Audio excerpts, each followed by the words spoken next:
Oke, assalamualaikum warahmatullahi wabarakatuh. Selamat pagi semuanya. Semoga selalu sehat dan selalu berkah untuk setiap harinya. Di sini saya selaku pembina Ekskul Karya Ilmiah Remaja dari SMA Trimurti akan menyampaikan beberapa materi terkait pembuatan proposal.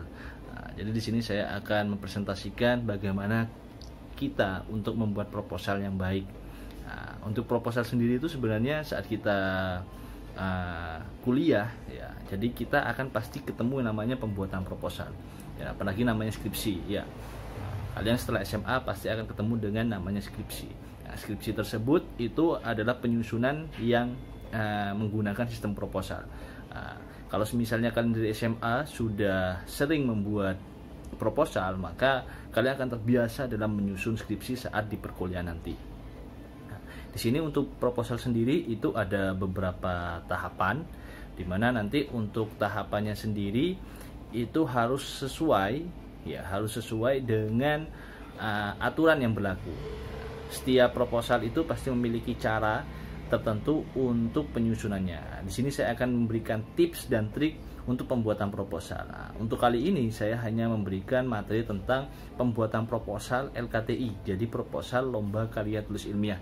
Ya, jadi kalian semisalnya nanti akan ikut lomba karya tulis ilmiah, ini merupakan tips dan trik bagaimana proposal kalian akan bisa lolos ke tahap selanjutnya. Oke, kita lanjut langsung ke materinya. Oke, jadi di sini adalah slide tentang pembuatan proposal lomba karya tulis ilmiah. Apa saja isinya? Kita lanjut. Oke. Sebelum kita ikut lomba karya tulis ilmiah, kita harus mencari informasi tentang lomba itu sendiri.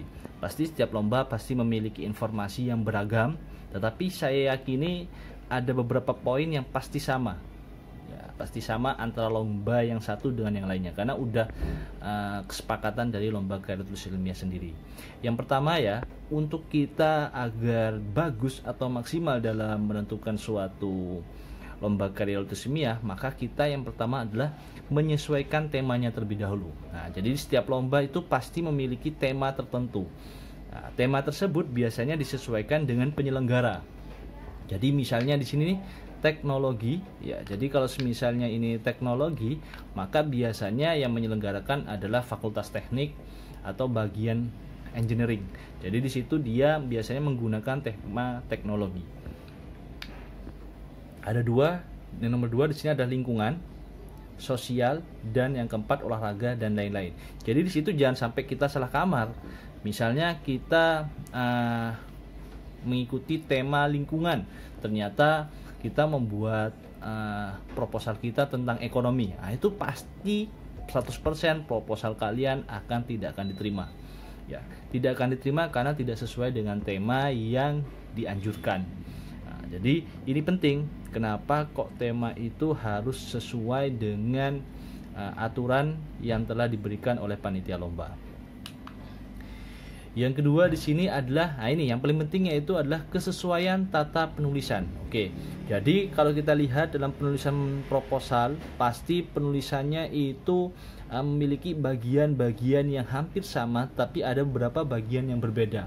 Tetapi di sini kenapa saya melihat ini sangat penting? Dikarenakan kesesuaian tata penulisan itu hal pertama yang akan dilihat oleh panitia saat penyeleksian proposal. Jadi meskipun sebagus-bagusnya kalian, tema, konsep kalian bagus, tetapi tata penulisan kalian jelek, amburadul, maka 100% proposal kalian tidak akan diterima. Karena biasanya panitia penyeleksian itu biasanya diawal dari tata cara penulisan. Selanjutnya baru ke isinya, materi sesuai atau tidak. Di sini untuk tata penulisan biasanya yang kita perhatikan yang pertama adalah font, ya, ukuran fontnya. Kira-kira ukuran fontnya apa, terus jenis fontnya apa, Times New Roman, Arial ataupun yang lainnya. Jadi font ini harus disesuaikan dengan aturan yang sudah ditentukan oleh panitia lomba. Yang kedua, kertas. Mungkin dari kertas ini pakai A4 atau folio, atau dan di sini juga untuk kertasnya marginnya ya, batas kanan kiri atas bawah itu harus sesuai ya. Jadi di situ juga paragrafnya, enternya berapa, spasinya berapa, itu harus benar-benar disesuaikan dengan aturan yang disesuaikan oleh panitia. Yang nomor 3 adalah jumlah maksimal halaman. Nah ini, jadi biasanya setiap lomba maka di situ akan menuliskan berapa maksimal halaman yang boleh kalian buat, tidak boleh berlebih. Ya, jadi di situ biasanya ada minimal dan maksimalnya, harus disesuaikan dengan hal yang telah ditentukan oleh panitia. Dan nomor 4 ada lampiran. Nah ini harus dilengkapi. Kalau misalnya ada lampiran foto, ternyata kalian tidak memberikan lampiran tersebut, maka otomatis kalian langsung didiskualifikasi. Lampiran foto, lampiran perhitungan, lampiran kepanitiaan, ataupun lampiran sketsa kegiatan. Nah itu biasanya ada di belakang atau di akhir dari proposal yang telah kalian susun. Ya, dan lain-lain. Jadi menurut saya dari nomor 1 sampai 4 itu merupakan harus benar-benar kalian teliti, cermati saat kalian membuat suatu proposal. Selanjutnya yaitu syarat dan ketentuan selanjutnya itu kesesuaian pendaftaran. Nah ini terkadang saat saya melatih membina Eskulkir, biasanya anak-anak itu mencari suatu informasi tentang lomba. Biasanya informasi tersebut yang pertama kali dilihat adalah jadwal pendaftarannya. Kadang itu ada anak yang memberikan informasi, Pak ada lomba, ternyata jadwalnya udah kelewatan. Nah ini percuma, sia-sia saja. Jadi di sini biasanya saya sebagai pembina, kita itu ada namanya si yang mencari tentang informasi lomba. Jadi setiap harinya kita udah punya target, oh bulan ini ada lomba gak? Oh bulan selanjutnya ada lomba gak? Di situ. Jadi yang pertama adalah jadwal pendaftaran lomba ini bagaimana. Yang kedua adalah alur pendaftaran. Jadi alur pendaftaran ini sangat penting dikarenakan untuk alur pendaftaran ini benar-benar harus dilihat, ya dilihat betul bagaimana sistematikanya untuk pendaftaran itu sendiri. Dan yang ketiga adalah kelengkapan pendaftaran. Nah ini biasanya untuk tingkat SMA sendiri kelengkapan yang paling bermasalah itu adalah kartu siswa, kartu pelajar. Di situ jika nanti siswa yang ikut dalam lomba tersebut tidak memiliki kartu pelajar, maka biasanya sekolah akan mengeluarkan surat keterangan bahwasanya siswa tersebut merupakan siswa dari SMA Trimurti. Oke. Jadi itu benar-benar harus kalian lengkapi untuk bagaimana mengikuti suatu perlombaan karya tulis ilmiah.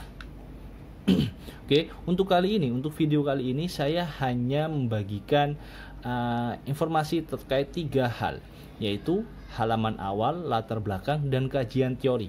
Jadi sebenarnya di slide ini itu sebenarnya merupakan isi yang biasanya ada di dalam proposal. Jadi yang pertama adalah halaman awal.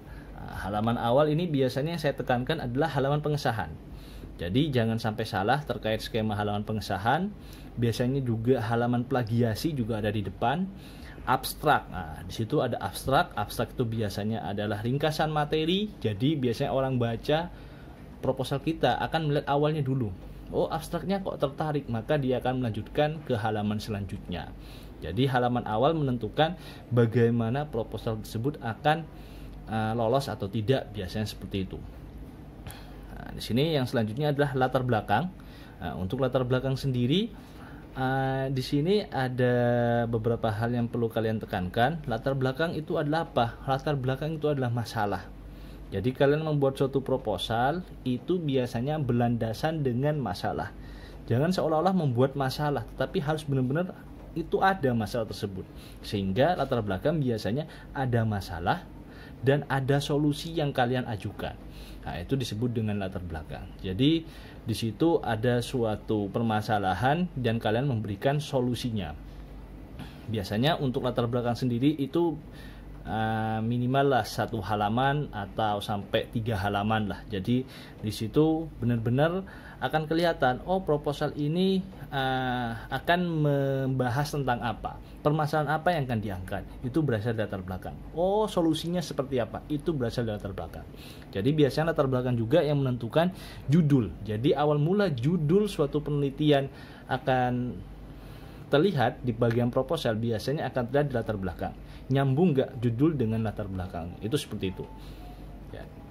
Di latar belakang juga ada rumusan masalah. Nah, rumusan masalah akan menjawab kira-kira permasalahan yang akan diangkat, dan mungkin di situ juga ada hipotesis. Nah, biasanya ada di bab 1 untuk latar belakang. Kemudian lanjut ke kajian teori. Nah, kajian teori ini teori-teori yang mendukung tentang proposal kalian. Nah, di sini untuk proposal sendiri itu biasanya apa saja yang perlu dicari teorinya disesuaikan dengan judul kalian. Misal kalian pemanfaatan limbah sabut kelapa untuk peredam suara di lingkungan sekitar. Jadi di situ biasanya ada 3 variabel, berarti bagaimana tentang teori limbah sabut kelapa, terus juga yang kedua teorinya tentang bagaimana peredam suara, dan bagaimana teori yang ketiga adalah tentang lingkungan sekitar.